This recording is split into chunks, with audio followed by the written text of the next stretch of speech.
بسم اللہ الرحمن الرحیم۔ ایک عالم دین بچوں کو درس دیا کرتے تھے کسی قصبے کے اندر۔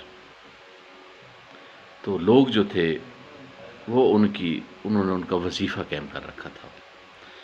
تو وہ عالم جو تھے ان کی فیملی جو تھی، کنبہ جو تھا، خاندان وہ تھوڑا بڑا تھا۔ جو وظیفہ ملتا اس سے ان کا بمشکل گزر بسر ہوتا۔ تو ایک دن انہیں خیال آیا کہ جو میرے پاس بچے پڑھتے ہیں ان میں سے ایک بچہ امیر کبیر باپ کا بیٹا تھا۔ انہوں نے سوچا کہ میں اس کے باپ سے بات کرتا ہوں، کچھ میرا وظیفہ جو اس کو بڑھا دیتا کہ ہمارا گزر بسر جو وہ اچھا ہونے لگے۔ تو اس نیت سے، اس ارادے سے اس نے اس امیر شخص سے ملاقات کی۔ عالم دین نے ان کو اپنی کیفیت بتائی۔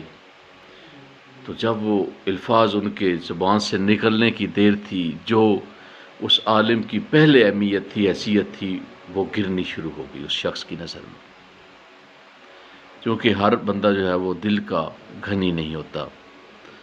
انہوں نے بات سنی اس کی، کہا جی ٹھیک ہے، میں آپ کا وظیفہ جو ہے وہ بڑھا دیتا ہوں۔ تو اس نے بڑھا بھی دیا، لیکن پھر وہ رسپیکٹ، وہ عزت عالم دین کی جو وہ شخص کرتا تھا اس نے کرنی چھوڑ دی۔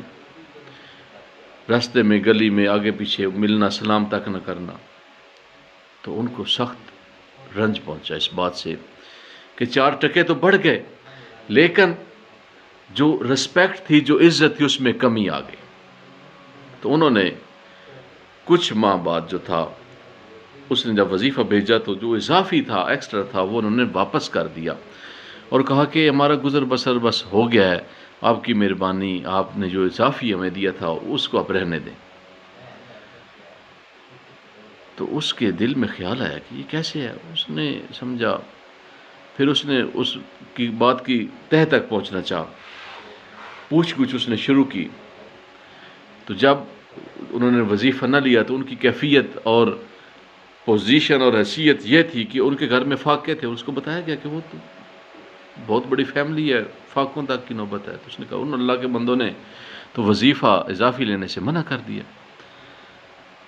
تو سمجھ گیا کہ ان کو میرا جو رویہ تھا، میرا جو حسن سلوک تھا، وہ اچھا نہیں لگا۔ تو پھر اس کے دل میں اللہ نے ان کے لیے قدر و منزلت پیدا کر دی۔ عالم دین کے لیے انہوں نے پھر وہ وظیفہ دگنا کر دیا، معذرت بھی کی۔ اور اللہ کے بندے نے بتایا کہ یار میں بھوک اور افلاس سے تو گزارا کر سکتا ہوں۔ اگر ایک امیر شخص، ایک دنیا دار شخص جس کے پاس دنیا کا بہت زیادہ مال ہے، اس کی نگاہ سے گر جاؤں، نظر سے گر جاؤں، یہ مجھے گوارا نہیں تھا، لہذا اس لیے میں نے تو معذرت کر لی تھی، لیکن آپ اصرار کرتے ہیں۔ تو وہ خوش و خرم، اس نے کہا جی میں اپنی خوشی سے، میں اپنی مرضی سے اس میں اضافہ کر رہا ہوں، آپ کا حق ہے۔ تو جب بھی کسی سے سوال کرنا، یہ بات ذہن میں رکھنا کہ اس انسان کی جو عزت ہے، سوال کرنے کے فوراً بعد اگلے کے سامنے جو ہے وہ گرنا شروع ہو جاتی ہے۔ تو جہاں تک ممکن ہو سوال سے گریز کیا جائے، گزر بسر جیسے بھی ہو، سوال کرنا ہے تو عزت میں کمی آنی ہے۔ یہ معاشرے کا دستور ہے۔